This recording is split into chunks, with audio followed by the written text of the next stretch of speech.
Merci de suivre l'ARTEM. Bonjour à tous et bienvenue aux informations. Grande mobilisation de soutien des autorités de la transition. C'était hier une initiative du Front uni pour la sauvegarde de la démocratie et la République et du collectif des ressortissants du Nord. La marche est partie de la place de la Liberté au Monument de la Paix où les organisateurs ont fait une déclaration et dans laquelle déclaration ils demandent l'appui de la communauté internationale pour la libération du Nord. Une copie de la déclaration a été remise au directeur de cabinet du Premier ministre. Là-dessus, le point c'est avec Mohamed Diarra. Des milliers de personnes qui battent le pavé pour une même cause, soutenir les autorités de transition et l'armée malienne. La marche qualifiée de pacifique et de citoyenne est une initiative conjointe FDR-Coréenne. Les marcheurs ont exprimé leur ras-le-bol face à l'occupation des régions du Nord et les exactions que subissent les populations restées sur place. Pour les ressortissants du Nord, la laïcité et l'intégrité du territoire sont deux choses non négociables. On négocie, qu'est-ce qu'on doit négocier et ce qui n'est pas négociable est à rejeter. L'intégrité du territoire, la laïcité du territoire n'est pas négociable. On a fait 20 ans de négociations. Ces gens-là, ils ont intégré un peu partout. Ils ont été militaires dans ce pays-là sans diplôme. Ils ont été pris à la douane sans diplôme. On en a ras-le-bol. On en a ras-le-bol. On veut notre pays libre et indépendant. On ne peut pas exclure totalement les dialogues, mais tout compte fait, il faut quand même dialoguer en position de force. Cette marche est une façon pour les initiateurs de reconnaître et d'apprécier les efforts des autorités de transition pour une sortie de crise. Si des initiatives récentes sont prises dans ce sens-là, nous pouvons que les conforter et les soutenir. Donc nous sommes là pour soutenir ces dernières interventions, en tout cas des marches du président de la République, du Premier ministre. Et nous voulons que cela continue. La marche est partie de la place de la Liberté au Monument de la Paix en passant par le Monument de l'Indépendance. C'est là que les marcheurs ont fait leur première escale. Au Monument de la Paix, les organisateurs de la marche ont fait une déclaration. Morceau choisi. Nous demandons à la CEDEAO de procéder au déploiement immédiat de la force de la MISEMA en soutien à l'armée malienne sur toute l'étendue du territoire national si nécessaire, afin de mener le combat contre les bandits armés et les forces d'occupation. Une copie de la déclaration a été remise au directeur de cabinet du Premier ministre. La marche s'est tenue au moment même où la résolution est en débat au Conseil de sécurité. Ce qui peut prouver à ceux qui veulent nous aider au Mali, nous allons dans la même direction. Vous avez pris une belle initiative parce que il nous faudra aussi sensibiliser, mobiliser l'ensemble de nos concitoyens autour de cette idée pour que tout le monde adhère à cette solution qui a été, n'est-ce pas, présentée par le Premier ministre au Conseil de sécurité et la requête que le président de la République a déposée auprès de la CEDEAO. À travers cette marche, les Maliens viennent de prouver qu'ils peuvent souffler dans la même trompette pour la cause nationale. Un élan de solidarité qui devra certainement être traduit dans les faits. La marche qui a duré 2 heures environ était quadrillée par un impressionnant dispositif sécuritaire. Un autre sujet maintenant, les épreuves du DF pour les élèves déplacés du Nord à Bamako se poursuivent. Ils sont plus de 340 candidats répartis entre 2 centres d'examen. Le ministre de l'Éducation a donné le coup d'envoi avec l'épreuve de mathématiques. L'examen qui dure 3 jours porte sur 9 matières. Le point c'est avec Alpha Maïga. Ce 11 octobre 2012 marque les premiers instants de la rentrée scolaire 2012-2013 pour un grand nombre d'élèves du fondamental. Mais pour d'autres, il s'agit d'évaluer les 9 mois de l'année scolaire écoulée. C'est le cas de ces élèves déplacés du nord du Mali à Bamako. Une session spéciale est organisée à leur intention, le diplôme d'études fondamentales DF. Ils viennent de terminer la première épreuve.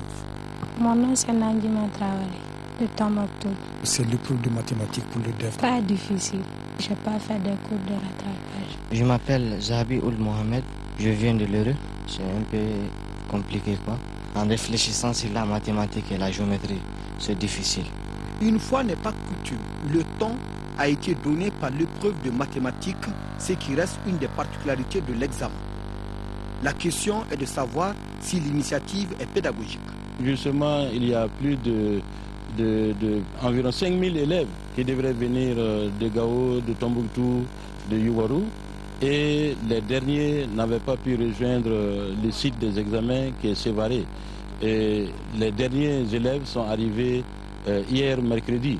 C'est pourquoi nous avons fait le décalage. C'est pédagogique. Vous savez, l'examen est une compétition. Il y a des règles, il y a des normes, il y a des standards auxquels doivent être soumis tous les compétiteurs. À Bamako, ils sont 361 candidats repartis dans 16 salles au niveau de 2 centres d'examen. Au-delà de ces examens, le souhait du gouvernement est que tous les enfants de ce pays, y compris ceux du Nord, soient concernés par la question d'éducation et que nous trouvions les solutions les meilleures pour leur donner l'éducation à laquelle ils ont droit. La session va durer 3 jours. Les candidats composent autour de 9 matières, sauf l'EPS, dont l'épreuve a déjà été subie. Et nous souhaitons bonne chance aux candidats. Parmi les journées, il faudra compter désormais celle internationale de la fille, célébrée le 11 octobre.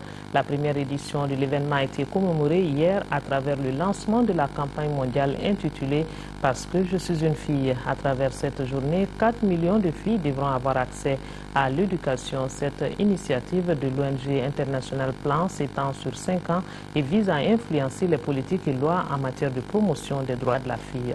Ramata Konate nous en parle. Dans le monde, 75 millions de filles, soit une fille sur 3, ne vont pas à l'école. Ces chiffres ont été fournis par le directeur national de Plan Mali. L'ONG International Plan et ses alliés s'engagent à aider 4 millions de filles à avoir accès aux services sociaux de base comme l'éducation.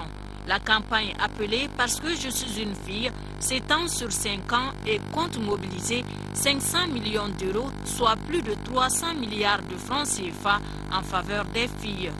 La campagne « Parce que je suis une fille » vise à atteindre directement 4 millions de filles en termes d'amélioration de leurs conditions de vie, notamment l'accès à l'école, aux compétences et à la protection.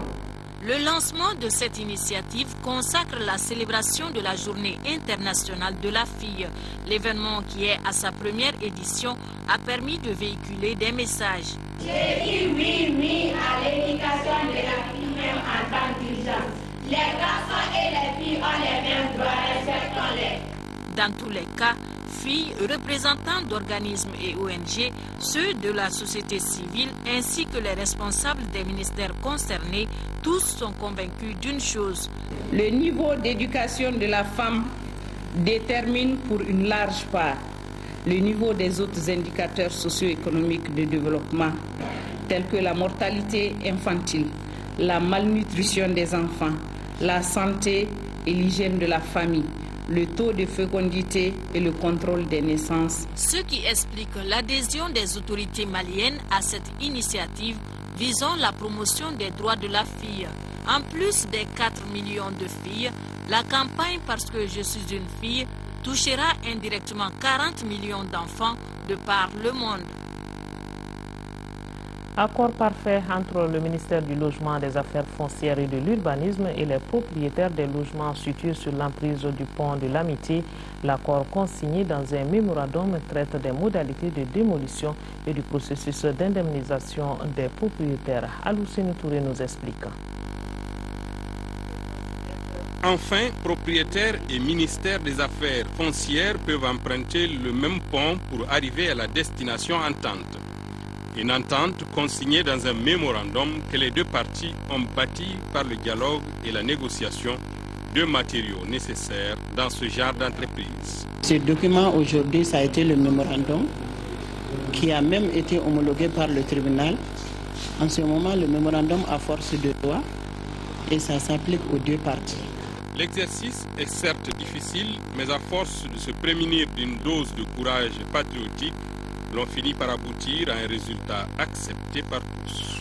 Nous sommes parvenus à un accord pour d'abord le bien du pays et pour soulager l'emprise qui était à l'avenir des armées qui est Sotiba ACI. Le ministre nous a vraiment assuré que dans les jours meilleurs, ce qui est du processus d'indemnisation, tout va se passer normalement. Le dernier mot revient bien sûr au maître d'œuvre, responsable de toute la démarche jusqu'à son aboutissement et même au-delà. La suite serait maintenant de s'entendre sur les indemnisations. Ils ont accepté qu'on casse les maisons, les boutiques, les clôtures et qu'on empiète sur leur terrain qu'ils ont acheté avec l'ACI. Et nous allons négocier les indemnisations que nous allons soumettre au gouvernement pour finaliser complètement le dossier. Les grosses œuvres étant achevées, il reste à gérer les finitions et chacun souhaite que ce soit le plus tôt possible. Un nouveau projet de production et de promotion de l'huile de Jatropha, il a été lancé hier par le ministre de l'Énergie et de l'Eau.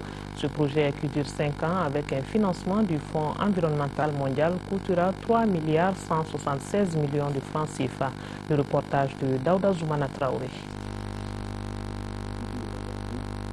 La cherté de l'hydrocarbure, la déforestation et les effets du changement climatique ont incité les pouvoirs publics à initier des solutions alternatives, d'où la promotion de la production de l'huile du Jatropha curcas ou pourguère.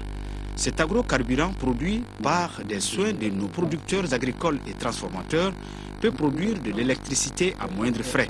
De nos jours, des zones sont entièrement électrifiées par des plateformes multifonctionnelles alimentées par l'huile de pourguère. Si le projet marche bien, ça permettra de mettre à la disposition des populations des communes locales une énergie naturelle, durable, moins polluante, mais disponible localement.